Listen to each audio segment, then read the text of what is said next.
Previously, we seen how we can use Reaver to crack the WPS pin and from it get the WPA key. We've seen the basic usage against a router that's not very secure. Now, like I said, that router was given to me by the internet provider with these default settings. So most people will actually leave it at these settings, and it'll be as easy as that to exploit all the networks that use these routers unless the user went and manually changed the settings. Now in this lecture, I want to show you another example of a more secure router. So this is another router that I have in here, and I want to run Reaver against it, and we'll see how we can crack its pin and get the password. So first of all, we're going to have to run wash to see all the WPS enabled routers against me. So we're going to do wash I mon0. So this is exactly the same command that we were running before. Mon0 is my wireless adapter in monitor mode. I'm going to hit enter. And as you can see, I have all the WPS enabled routers around me. Now my target in this video is going to be this one, which is called testap2, and it has this MAC address. So like we did before, I'm going to first copy this, and I'm going to run the basic Reaver command that we used previously. So it's just going to be Reaver BSSID, then give it the channel, which is 11. And then we'll give it my wireless adapter in monitor mode, which is mon0. So a very basic command that we've seen before. We're just doing Reaver, we're giving it the BSSID of the target network, then we're giving it the channel of that network as well, and then we are giving it my wireless card in monitor mode. I'm gonna hit enter. Now I've actually executed this command before, so it's asking me, do I want to continue from where I left in the last time? Do I want to restore my session? I'm gonna say no, because I want you to see what's gonna happen. So we're assuming that we're starting from scratch.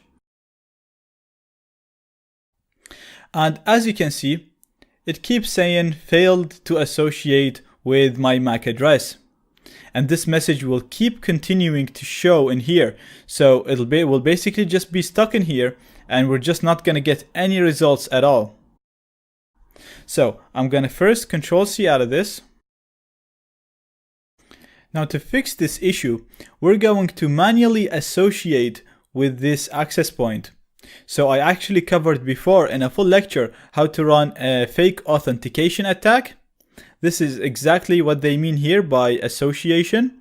So what we're going to do, we're gonna manually associate with the target using AirPlay-ng, and then we'll run Reaver again and tell it not to associate, because we're gonna do that manually. So we'll just tell Reaver to do the rest of the things that you usually do, but don't associate this time because I'm gonna do that manually. So I'm gonna split the screen, and I'm gonna run AirPlay-ng here to associate with my target. So I'm gonna do AirPlay-ng. I'm gonna do -- fake auth to associate with the target to do a fake authentication attack. Then I'm gonna have to give the delay.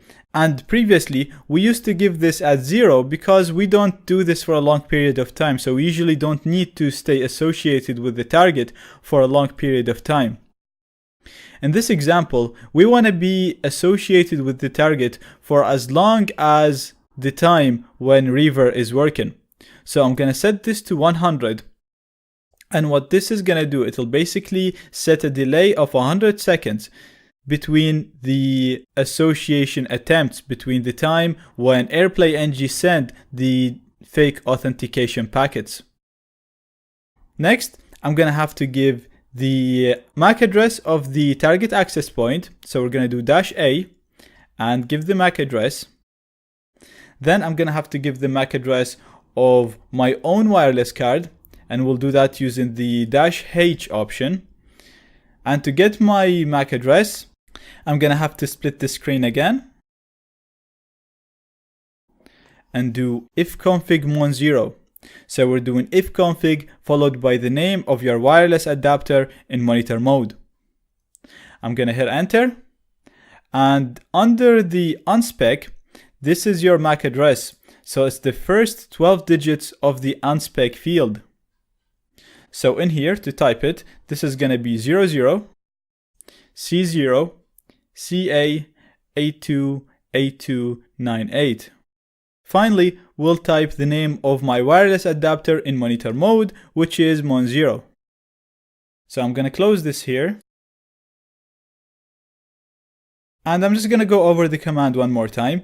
So the whole idea of doing this command is so that I can manually associate with my target, because as you can see here, Reaver is failing to associate. It can't associate with my target. Therefore, it can't go and start brute forcing the pin. So we're going to do this manually here. We're doing it using AirPlay NG. We're telling AirPlay NG that I want you to do a fake authentication attack to associate with my target. I want you to use a delay of 100 seconds between the association attempts. I want the MAC address of the target access point to be this one. And my own MAC address is this one. And this is my wireless adapter in monitor mode. Now this is all good. Now we need to go back to Reaver. And whenever we're going to run Reaver, we're going to use the exact same command that we ran previously. The only thing is I'm going to do dash capital A.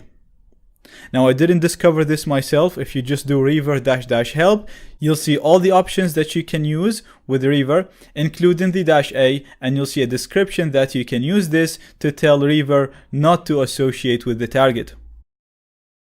So we'll run Reaver like that now. And this is asking me if I want to restore my session. I'm going to say no. And then as soon as I hit enter, I'm going to go down here and start the fake authentication process. So I'm going to hit enter here, go down here, hit enter, and let's see what's going to happen.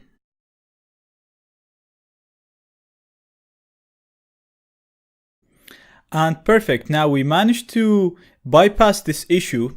We managed to bypass the association issue, because as you can see, it's saying that it's associated.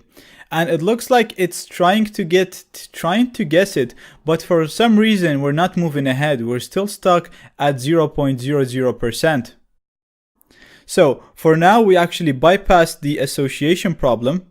And in the next lecture, I'll show you how to debug and tackle the other problem that we're facing.